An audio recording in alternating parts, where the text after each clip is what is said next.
The first time I realized my neighborhood wasn't going to let me grieve in peace. It wasn't a letter or a fine or some official warning taped to my door. It was a brand new sign, planted right beside my mailbox like a little plastic tombstone, screaming in bright red letters. No commercial sales. HOA enforced. And the funny part? I wasn't selling anything fancy. No fireworks, no bootleg DVDs, no shady yard hustle. I was selling meat. Honest, legal, properly packaged meat. Just trying to keep my lights on after my wife died. When Marla passed, the house got so quiet it felt like the walls were listening. Her coffee mug stayed on the top shelf because I couldn't handle washing it. The spot at the table where she used to tease our kid, my 13-year-old daughter, Jo, looked like a missing tooth. Grief doesn't hit like a movie. It's not one dramatic breakdown, and then you're fine. It's 1,000 tiny moments where you reach for someone who's not there. And you remember they're never coming back. I'd retired from the Coast Guard the year before, thinking I'd finally have slow mornings and easy weekends. Instead, I got a mortgage, a kid counting on me, and a hole in my chest the size of a truck tire. Money got tight fast. So I leaned on the thing Marla and I started when she was still here, a small backyard operation on the scrubby 2.5 acres behind our fence. We raised heritage hogs, pasture-fed, clean as you can do it, and partnered with a licensed processor out in the county. We called it Hollow Ridge Pork because the back of our lot dipped into a little ravine where the wind always smelled like pine and damp clay. Once a week, I'd set up a folding table under a canopy, put a chalkboard sign out, pork chops, bacon slabs, sausage packs, and folks would swing by. Not crowds, just neighbors who liked knowing where their food came from. A teacher from the middle school, a couple of older veterans who didn't trust grocery store meat after what they'd seen overseas, a young dad who wanted real food for his twins. It wasn't glamorous, but it was legal, and it kept Jo in soccer and kept the bank from taking the house Marla and I built with our own hands. Then the HOA president decided my grief didn't match her neighborhood aesthetic. Her name wasn't Karen. It never is in real life. But she had the same energy. Her actual name was Cynthia Weller, and she ran Cedar Crest Estates like it was a gated museum exhibit. She didn't walk her dog, she paraded it. She didn't wave, she assessed. Her lawn looked like somebody vacuumed it. And one morning, I got the first notice tucked under my doormat like it was ashamed to be seen. Unauthorized commercial activity. Section 9.4. Home-based businesses prohibited. No signature. No conversation. Just cold words on paper, like I was a problem to be erased. I ignored it at first because, honestly, I was tired. Tired in my bones. The kind of tired where you're not even mad yet. You're just trying to survive the day. But then came the certified letter, the kind that makes your stomach drop before you even open it. You are ordered to cease all sales immediately. Failure to comply within 10 days will result in fines of $300 per day. Continued violations may lead to lien proceedings. Signed in neat little loops. Cynthia Weller, HOA president. $300 a day. That's not a fine. That's a noose. That night, Jo sat on the kitchen floor doing math homework, chewing her pencil like she used to when Marla was alive. She looked up at me and said, "Dad, are we in trouble?" And I wanted to lie. I wanted to tell her everything would be fine because I'm her father and that's what fathers are supposed to do. But the truth sat in my throat like a rock. We're not doing anything wrong, I told her. And even as I said it, I realized that wasn't the same thing as being safe. The next HOA meeting was in the clubhouse, the kind of room that smells like old carpet and burnt coffee. Cynthia sat up front with two board members who looked like they were born holding clipboards. I stood up, polite, calm, printed paperwork in my hand. I explained the county zoning, the farm exemption, the fact that my products were processed and labeled through licensed channels. I even showed photos of my setup. Neat, clean, no mess, no traffic jam, no noise. Cynthia didn't even glance at the papers. She leaned back like a queen bored with a peasant's petition and said, "This isn't about legality. It's about standards." Standards. Like I was selling shame instead of pork chops. I said, "Ma'am, I'm not running a storefront. I'm feeding my kid." Cynthia's smile tightened. "You agreed to the covenants when you moved in." I said, "I agreed to live here, not to be strangled by paperwork." And that's when she hit me with the line that changed something in me. She said, real sharp, real clean, Your personal tragedy doesn't give you the right to turn this neighborhood into a roadside market. Personal tragedy. Like Marla was a scheduling inconvenience. The room got quiet. My hands curled around the edge of the folding chair, so tight my knuckles went white. I didn't yell. I just looked at her and said, "Ma'am, my wife isn't a footnote. And my kid isn't collateral damage." Cynthia blinked like she wasn't used to being spoken to like a human. Then she said, "This meeting is over." And I walked out knowing one thing for sure. This wasn't going to end with a polite conversation. After that, it got petty. Not subtle petty, either. Loud petty. Signs went up along the walking trail behind my property. Report illegal sales. Another one near the playground. Food safety alert. Like I was handing out poison. People started looking at me sideways. Not everyone. Some folks kept buying, kept smiling, kept whispering, "We're with you," like we were in a spy movie. But enough people got spooked that my sales dipped. And Cynthia loved that. You could feel it. She started sending out neighborhood-wide emails with subject lines like "protecting property values" and "community safety concerns." She threw in links to random articles about foodborne illness, like my vacuum-sealed bacon was going to leap out of a cooler and attack a toddler. Then she escalated into what I can only describe as psychological warfare. 2 men wearing HOA-branded windbreakers showed up one Saturday and circled my table like vultures, taking photos, making notes, not saying a word. Joe stood there beside me holding a box of sausage packs and whispered, "Dad, why are they acting like you're a criminal?"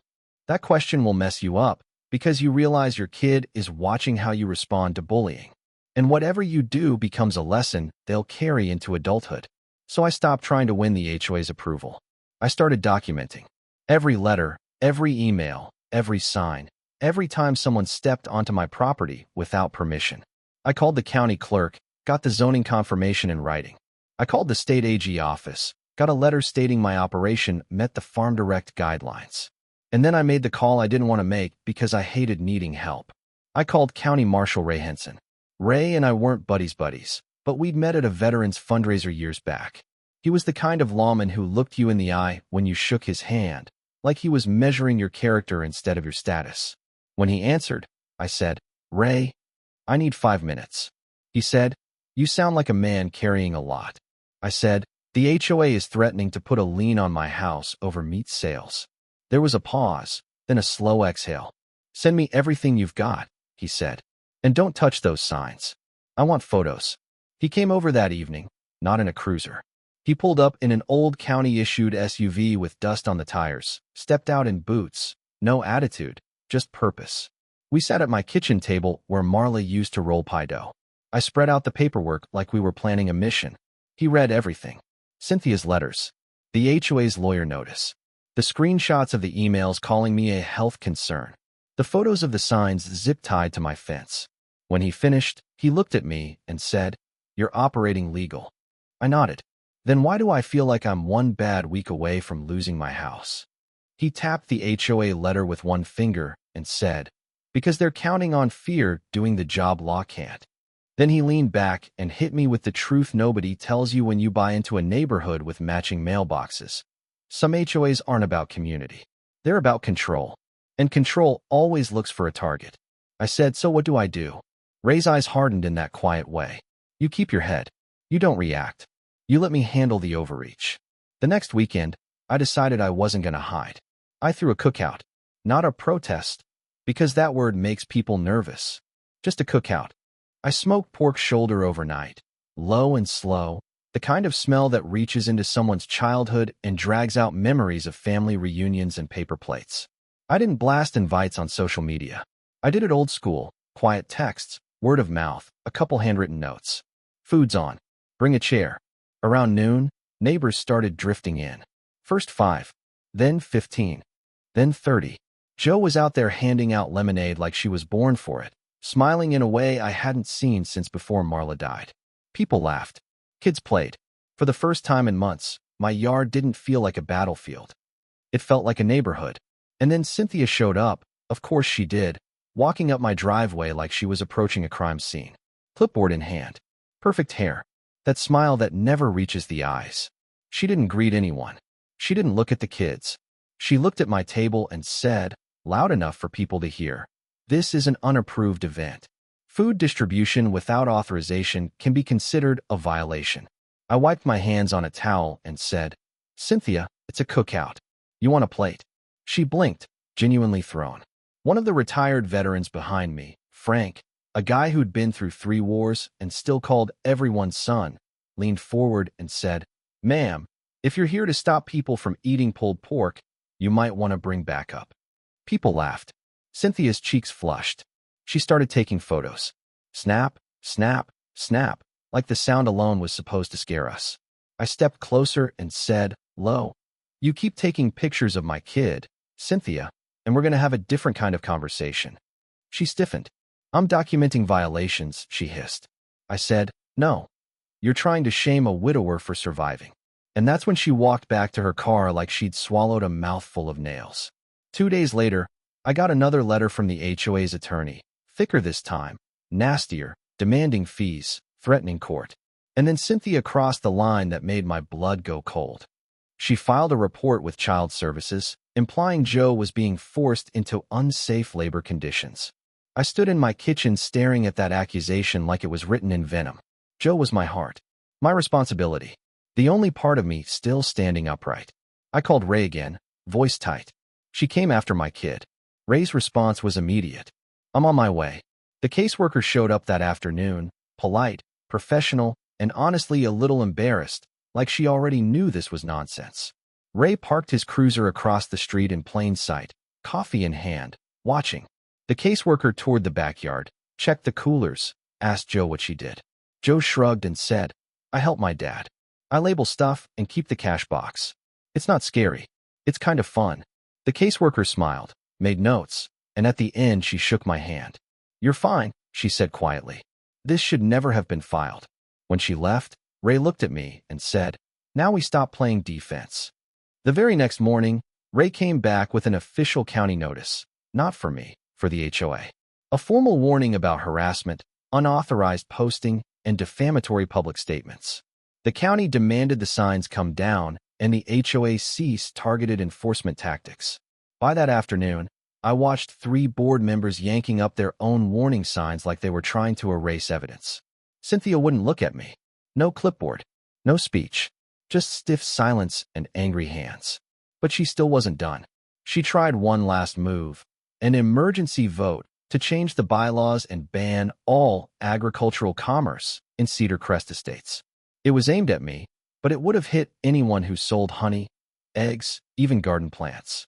So I did something I never thought I'd do. I went door to door, not begging, not pleading, just talking like a neighbor. If they can rewrite rules to crush me today, I told people, they can rewrite rules to crush you tomorrow. The meeting night, the clubhouse was packed.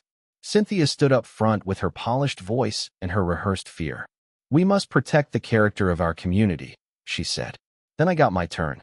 I stood up, held up the stack of letters and screenshots, and said, This isn't about character. It's about control. I didn't shout. I didn't rant. I just told the truth, plain and steady. About grief, about survival, about being treated like a stain because I didn't fit someone's perfect picture. One by one, neighbors stood. A teacher, a veteran, a mom with twins. Even a guy who used to avoid eye contact raised his hand and said, If Cynthia's worried about property values, maybe she should stop acting like a bully on email. The vote failed. By a small margin, close enough to sting. Cynthia's face went blank like a screen shutting off.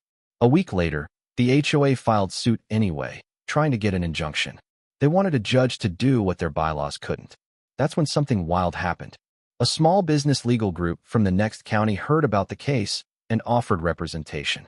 A young attorney named Mallory Reyes walked into court like she'd been waiting for this fight her whole life. She laid out the permits, the county letters, the documented harassment. Ray testified. The Child Services report was exposed as baseless retaliation. And when Cynthia's attorney tried to paint my table as a public nuisance, the judge leaned forward and said, I'm struggling to see how a packaged product sale becomes a threat to public order. The ruling came down clean. I was within the law. The HOA was ordered to stop interference, retract defamatory claims, and pay court costs.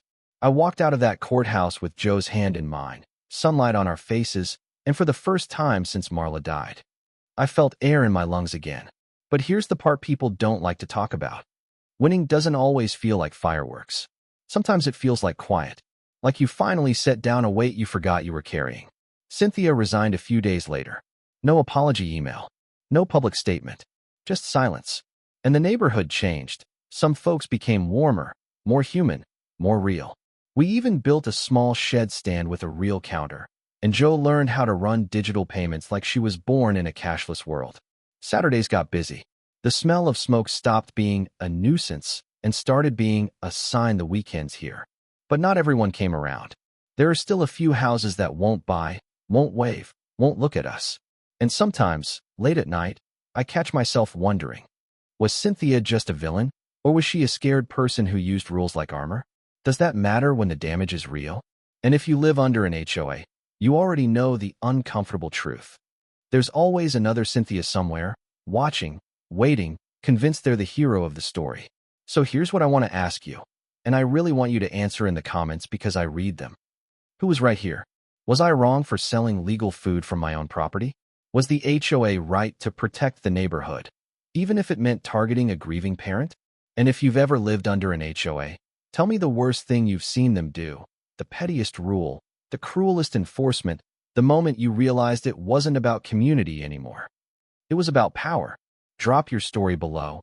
And if you've ever felt cornered by people who think they can bully you into silence, hit like, subscribe, and share this with somebody who needs a reminder that standing your ground is still allowed in this world, even when the mailboxes all match.